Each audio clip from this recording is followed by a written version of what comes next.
Suatu ketika, kerajaan Jenggala diserang oleh musuh.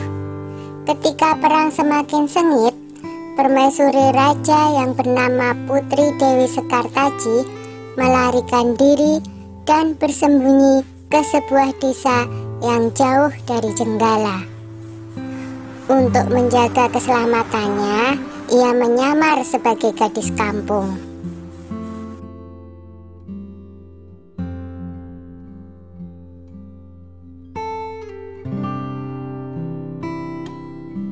Dewi Sekartaji tinggal di tempat Nyai Intan. Nyai Intan adalah seorang kaya yang mempunyai 3 putri, yaitu Kelenteng Abang, Kelenteng Ijo, dan Kelenteng Biru. Oleh Nyai Intan, Dewi Sekartaji diangkat anak dan diberi nama Kelenteng Kuning.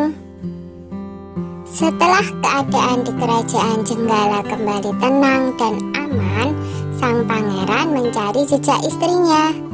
Ia pergi dan menyamar menjadi seorang pangeran yang sedang mencari jodoh. Panji Asmarabangun menyamar dengan nama Andi-Andi Lumut, lalu membuat sayembara. Dalam waktu singkat, berita sayembara itu tersebar jauh hingga ke desa si Kelenteng Kuning. Kelenteng Abang, Ijo, dan Biru mendengar kabar sayembara itu. Mereka sangat senang dan ingin mengikuti sayembara itu. Kita harus berhias agar terlihat cantik dan memikat sang pangeran, kata Kelenteng Abang. Benar sekali, kita akan memakai pakaian dan perhiasan yang paling bagus, kata Kelenteng Ijo. Hai Kelenteng Kuning, kamu tidak usah ikut sayembara ini, karena kamu tidak pantas mendapatkan pangeran. Lebih baik kamu mencuci baju di sungai, perintah Kelenteng Abang sinis. Ketika Kelenteng Kuning sedang mencuci di sungai, tiba-tiba seekor burung bangau datang menghampirinya. Anehnya, burung itu bisa berbicara dan kedua kakinya menggenggam sebuah cambuk. Wahai Tuan Putri, pergilah ke desa Dadapan mengikuti sayembara itu.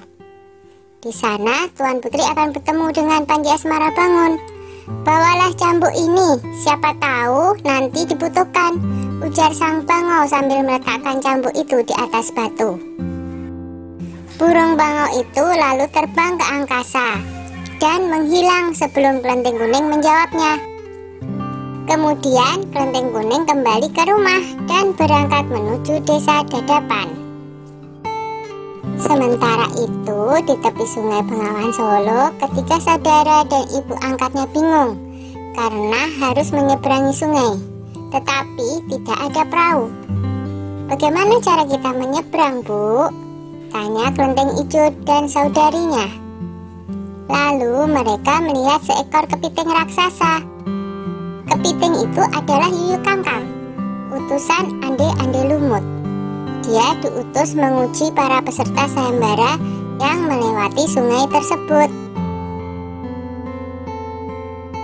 Hai kepiting raksasa, maukah kau membantu kami menyeberang sungai? Pinta Kelenteng Abang. Yuyu Kangkang tertawa lebar. Hahaha, aku akan membantu kalian, tapi ada syaratnya, kata dia. Apapun syaratnya, kami bersedia. Yang penting kami bisa menyeberang, jawab Kelenteng Abang.